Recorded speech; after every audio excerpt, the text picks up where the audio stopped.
ici en marge de la Cité de la Réussite à la Sorbonne avec Béatrice Kozowski. Vous êtes vice-présidente d'IBM France et managing directeur du compte intégré SNCF d'ailleurs. Et vous avez participé ce matin à un débat autour des marques et de l'audace. J'ai envie de vous demander ce que c'est que l'audace pour vous en 2014. L'audace, c'est une force motrice extrêmement puissante et extrêmement courageuse qui pousse à accomplir des choses qui ont un sens. Donc, il y a cette notion d'utilité. Et j'avoue que j'aime beaucoup la citation de Cédric Villani qui dit que pour faire des choses importantes, il faut se mettre en vulnérabilité. Il y a effectivement aussi cette notion de risque.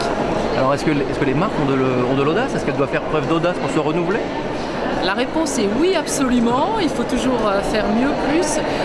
Aujourd'hui, où la transformation numérique, digitale est vraiment un enjeu exceptionnel pour les entreprises, parce que ça ouvre de très belles opportunités, certaines menaces aussi à juguler.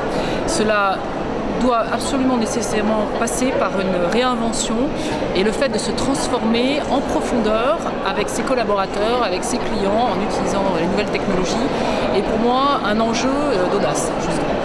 Et alors, j'imagine que pour IBM, il faut quand même le rappeler, donc à 103 ans dans le monde, mais 100 ans en France, est-ce qu'on peut aller avec un petit excès de langage en disant 100 ans d'audace ? Oui, alors ça je vous le confirme, absolument. Le fait même d'avoir perduré 100 ans dans un secteur d'activité qui est un peu impitoyable, on peut le dire, est pour moi une preuve d'audace et de s'engager dans le deuxième centenaire avec notre motivation en est une autre également.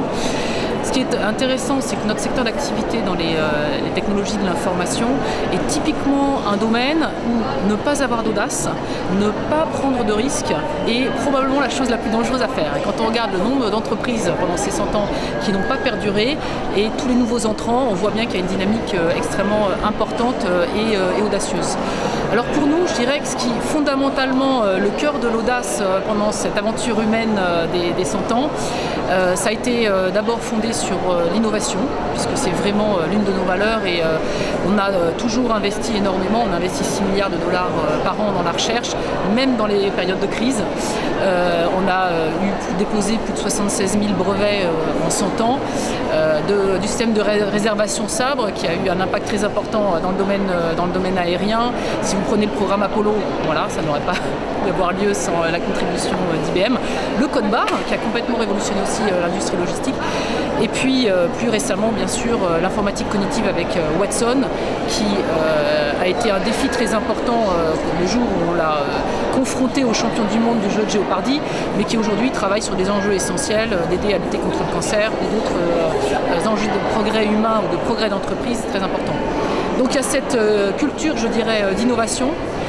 Probablement la grosse audace aussi est autour de la transformation du business model en faveur de la valeur, le choix de la valeur au détriment du volume, de passer d'une entreprise qui avait 80% de son chiffre d'affaires encore dans les années 90 dans le matériel, qui maintenant sur ces 100 milliards en fait plus de 80% dans le logiciel et dans le service.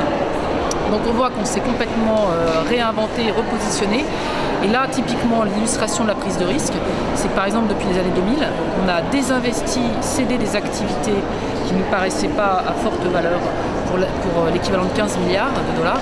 Et dans le même temps, on a acquis 150 sociétés pour 42 milliards dans les domaines de cloud, analytics, social, mobile et sécurité. Donc, on voit bien la prise de risque pour se porter sur ce qui va faire de la croissance parce que ça va amener de la valeur aux entreprises.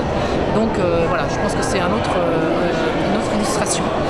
Et le dernier point sur lequel je voudrais insister, c'est que cette audace, cette innovation, elle est aussi dans l'évolution de nos collaborateurs, une entreprise de 440 000 personnes avec toute sa diversité, qu'elle soit culturelle, qu'elle soit une diversité homme-femme.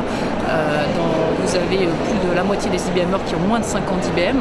Donc il faut vraiment rallier tout le monde autour d'un projet d'entreprise avec des valeurs communes. Alors celles-là sont immuables depuis 100 ans, nos valeurs, et développer une culture, justement, une culture de l'audace, une culture managériale où chacun peut s'exprimer, prendre des initiatives et voilà, contribuer, je dirais, à ce développement de valeurs. Merci beaucoup, Madame Kozowski.